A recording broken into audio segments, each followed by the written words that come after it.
Magandang gabi po, magandang araw, magandang umaga, anumang oras kayo nakikinig sa programang Expose the Truth mga kaibigan. Ang gusto ko pong linawin na katanungan, ito po ay hango sa mga comment na nagko-comment sa aking mga video. Kung ilan ba ang Diyos? Meron po kasing naniniwala na yung Panginoong Hesukristo siya rin daw yung Ama. Hindi daw dalawa, kundi ang Panginoong Diyos, Ama, siya rin yung Panginoong Hesukristo na anak. Hindi daw iba. Hindi tulad sa ating pananampalataya na iba yung anak, iba yung ama. Tulad na lamang po yung sinabi ni kapatid Alexis Penuliar, ang Ama at ang Panginoong Hesus ay iisa. Sabi pa ni kapatid na Ed Palomaria, SLTV, tanong, kung iba ang Ama at iba din ang anak ayon kay Soriano, bakit po tinawag din walang hanggang Ama ang Panginoong Hesukristo sa Isaiah chapter 9 verse 6? Pakisagot po ayon sa Biblia. So, hindi po lingid sa atin mga kaibigan, ayon po sa mga comment na ito, marami pa mga comment na talagang ang paniniwala po nila ay ang Panginoong Diyos Ama, siya rin yung anak. Kaya, ang gusto ko pong linawin ay kung alin ba ang totoo mga kapatid. Tatlo ba ang Diyos o isa lang ba ang Diyos? Ang Ama ba ay siya rin yung anak? Yung anak ay siya rin ba yung ama? Ito ang ating gusto kong pag-usapan po natin dito sa aking programa mga kaibigan. Sapagkat ang katanungang ito mga kapatid ay marami pong nalilito o hindi nakakaunawa, bagamat maraming beses ko na po itong ipinaliwanag kasi napakaraming nagtatanong na mga iglesia ni Cristo, miyembro ng INC mga kaibigan, na ipinipilit na hindi po Diyos ang Panginoong Hesukristo, kundi siya po ay tao. Pero bigyan ko po kayo ng pinakasimpleng pagkaunawa tungkol po sa kalagayan ng Diyos.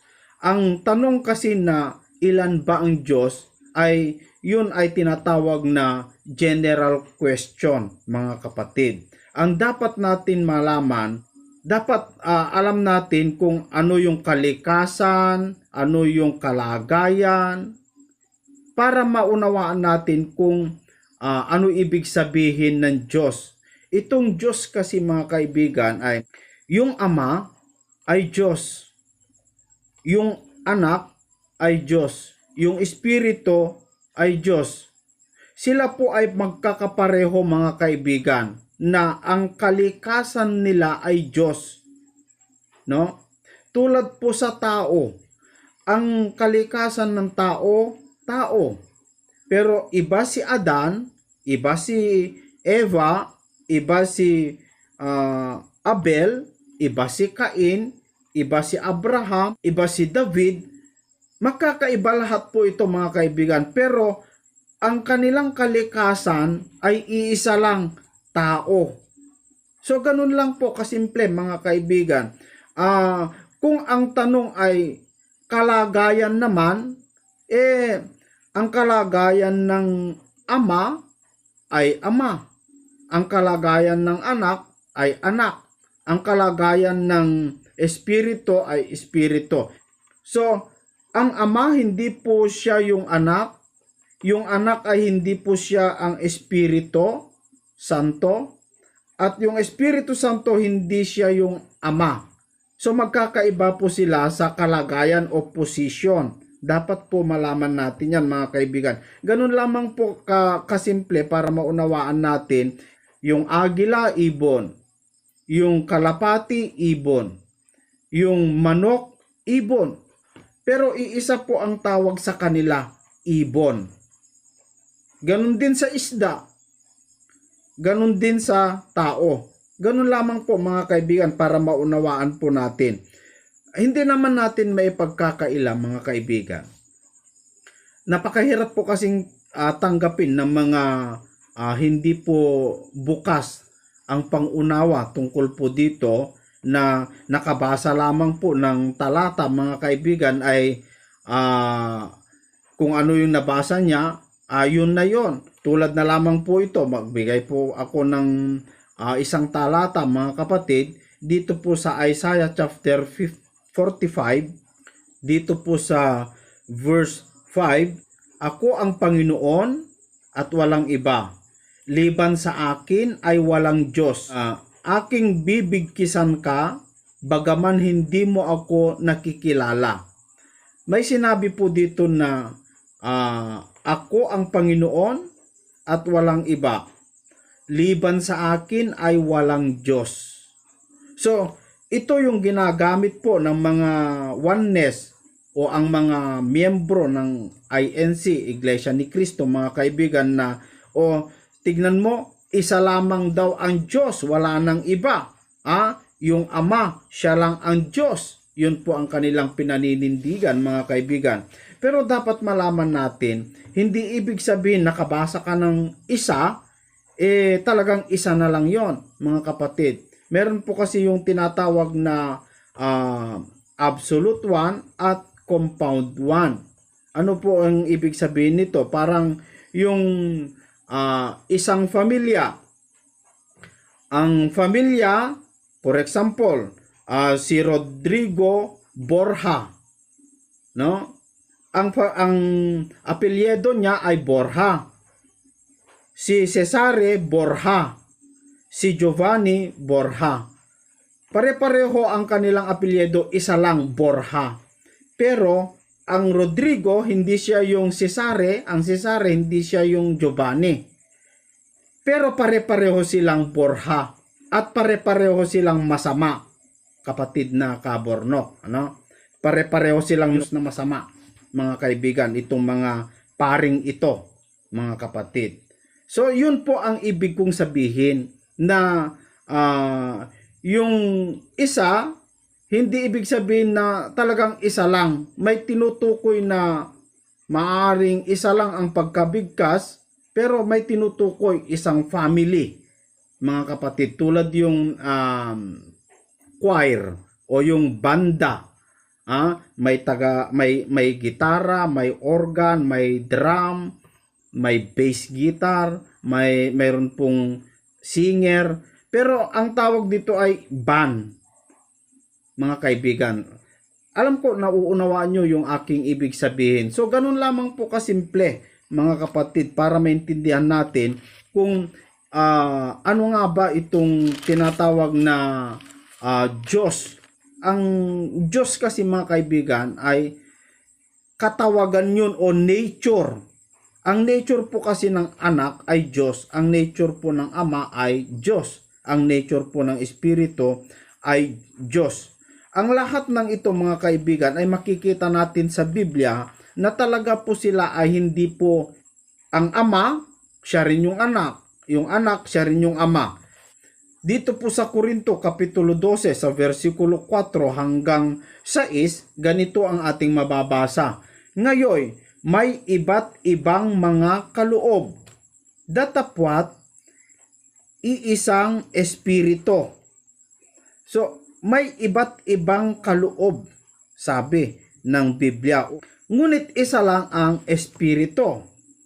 May iba't ibang mga pangangasiwa, datapwat iisang Panginoon.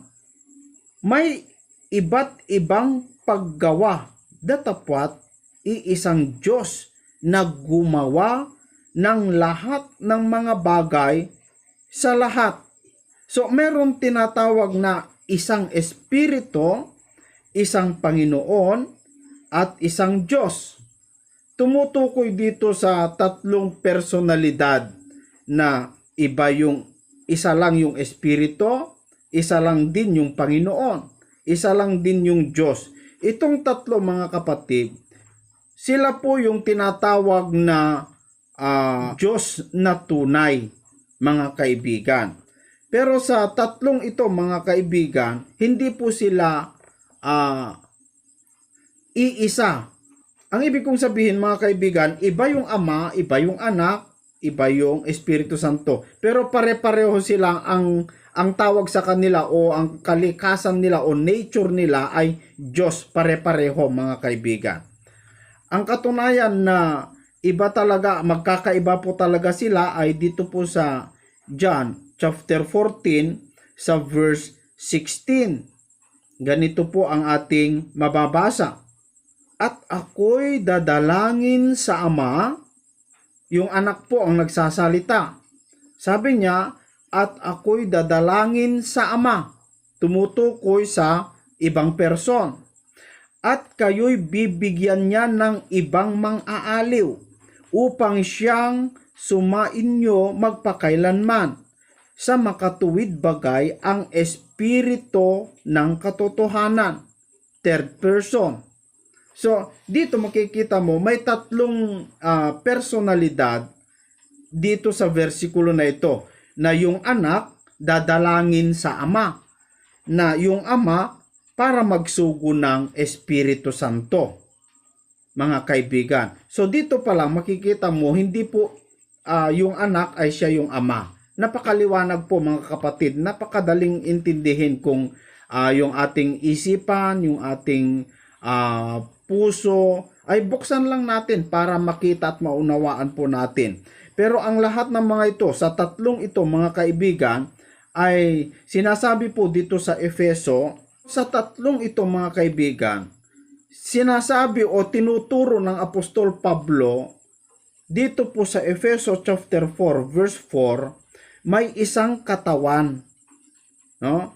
At isang espiritu. Gaya naman ng pagkatawag sa inyo sa isang pag-asa ng pagtawag sa inyo. So, isang espiritu, isang Panginoon, isang pananampalataya, isang bautismo, isang Diyos at Ama, ang lahat na siyang sumasa ibabaw sa lahat at sumasa lahat at nasa lahat. Itong tatlo mga kaibigan, ang paliwanag po ni Apostol Pablo, may isang katawan at isang espiritu. So mayroon daw isang espiritu, mayroon din daw isang Panginoon, pero ang sumasa ibabaw sa lahat ay yung isang Diyos Ama. Ang ibig sabihin ni Apostol Pablo, ang pinakadakila sa kanila ay ang Diyos Ama. At pinatunayan yan ng Panginoong Jesucristo nung nandito pa sa ibabaw ng lupa mga kaibigan. Sinabi niya sa mga alagad niya, dito po sa chapter 14, balik po tayo sa Juan chapter 14, dito po sa verse 28, ganito po ang sabi ng ating Panginoong Jesucristo nung siya'y babalik na sa kanyang Ama. Narinig ninyo kung paanong sinabi ko sa inyo, papanaw ako at paririto ako sa inyo. Kung ako'y inyong iniibig, kayo'y mga gagala. Dahil sa ako'y pasa sa Ama, sapagkat ang Ama ay lalong dakila kaysa akin. Madali lang po natin intindihin kung gusto po nating buksan ang ating pag-iisip. Sabi ko nga mga kaibigan, sapagkat napakaliwanag po na yung anak, ang kanyang kalikasan o nature ay Diyos. Yung Ama, ang kanyang kalikasan o nature ay Diyos. Ang espiritu, ang kanyang kalikasan o nature ay Diyos. Pero ang kanilang kalagayan o position, yung Ama ay Ama, yung anak ay anak, yung espiritu ay espiritu. Magkakaiba po sila, pero pare-pareho silang Diyos sa kalikasan mga kaibigan. Sana po naunawaan nyo ang aking paliwanag tungkol po dito. At alam ko po mga kapatid, yung mga nagdududa, yung mga ating katunggali o ating iba sa ating pananampalataya ay dapat maging open po tayo. Hindi po tayo basta nakabasa ng isa ay talagang isa lang. Ang ibig sabihin kasi ng isa kung minsan ay tumutukoy sa marami. Isang family, pero ang isang family na yan maraming bumubuo sa isang family na yan, mga kaibigan at mga kababayan. Kung nakabasa po tayo na isang Diyos, dapat alamin natin anong ibig sabihin yung isang Diyos na yon. Tumutukoy sa isang kalikasan o isang nature ng Diyos, mga kapatid. At kung nakabasa tayo na ang Ama ay Diyos, kung nabasa natin si Kristo ay tao, bakit siya tao? Kasi mayroon din naman tayong mababasa kung bakit siya naging tao. Hindi ibig sabihin dahil nabasa mo tao, tao na siya, hindi na siya Diyos. Dapat malaman mo rin, ang Biblia po bumubuo ng 66 books. Hindi ka lang babatay sa isang versikulo. Kung nabasa mo na si Kristo ay tao, dapat alamin mo bakit siya tao. Kasi siya ay naging tagapamagitan sa Diyos at sa tao. Pero siya ay nagkatawang tao lang. Siya po ay mayroong kalikasang Diyos. Ngunit hinubad niya at nagkatawang tao. Ganun lamang po kasimple, mga kaibigan. Sana po naunawaan nyo ang aking paliwanag. Magandang araw po, magandang gabi. Hanggang sa muli, kita-kita pa rin tayo dito sa programang Expose the Truth.